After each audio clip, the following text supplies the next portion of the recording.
14 na di manoy miyembro ng Abu Sayyaf ang napatay sa isinagawang aerial bombardment ng militar sa ilang bayan sa Sulu.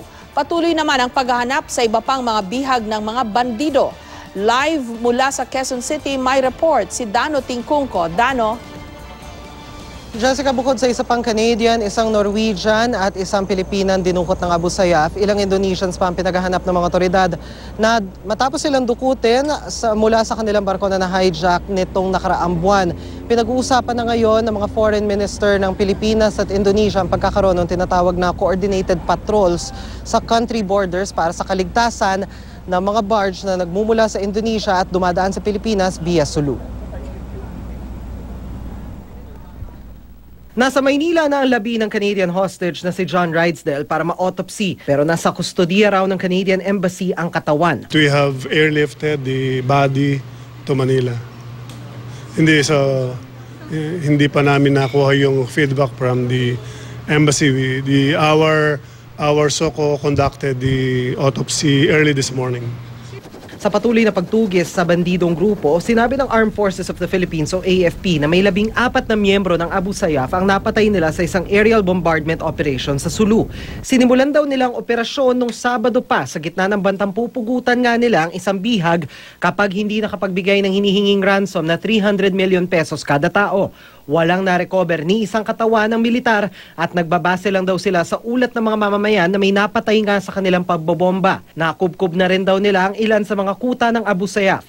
Bukod kina Rydesdale at kasamang isa pang Canadian, Norwegian at Pilipina, meron pang 18 ibang bihag ang Abu Sayyaf, 14 na Indonesian at 4 na Malaysian na binihag sa iba't ibang lugar sa Tawi-Tawi. Patuloy raw ang koordinasyon ng Department of Foreign Affairs sa gobyerno ng mga bihag para ma-rescue sila. Ang Indonesia gusto raw magsagawa ng coordinated na pagpapatrolya sa dagat para maprotektahan ang mga barko nilang labas-pasok sa Pilipinas para mangalakal. We're going to have the meeting next week para we can resolve it, we can agree where the channels will be. So then the ships and all the trade will resume.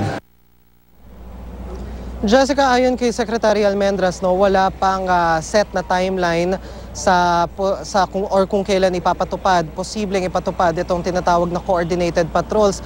Pero sa ngayon daw ay pinaplansya yung ilang operational details nito na sa ngayon ay hindi pa niya masabi dahil sa ngayon ay patuloy pa rin yung ginagawang pag-uusap. Jessica. So we take it to mean, Dano, na ang protocol para ma-resolve itong hostage problem na ito sa ngayon is through the DFA dahil merong mga foreign nationals na involved. Hindi na ito yung, di ba, usual kasi yung AFP o yung PNP ang nagsasalita. Ngayon, parang nasa eksena na itong DFA.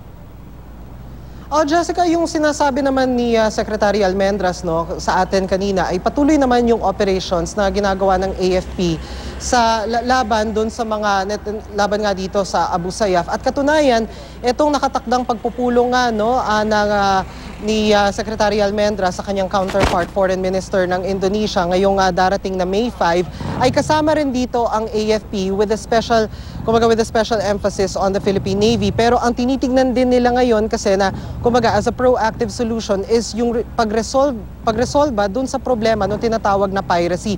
Particularly doon sa safety ng mga ships, mga barges, pati yung mga maliliit na barko na dumadaan doon sa Sulu area dahil isa daw ito doon sa kanilang mga napansin na kailangan gawa ng solusyon. So yung pinag-uusapan daw nila ngayon is yung tinatawag na coordinated patrols. This is different from joint patrols in the sense na ito kanya-kanyang pagpapatrolya kumbaga ng Pilipinas at ng Indonesia and from what we understand pati na rin ng ibang mga bansa na merong border doon sa Sulu Sea area pero coordinated ito para masiguro na maayos kumbaga yung pagpapatrolya at sa lagay din na ito magkakaroon din daw ng safety corridors or safety passages para doon sa mga barko, mga barge at mga maliliit na bangka para maiwasan yung mga katulad na ganitong sitwasyon, Jessica. Maraming salamat sa iyo, Dano Tingkungko.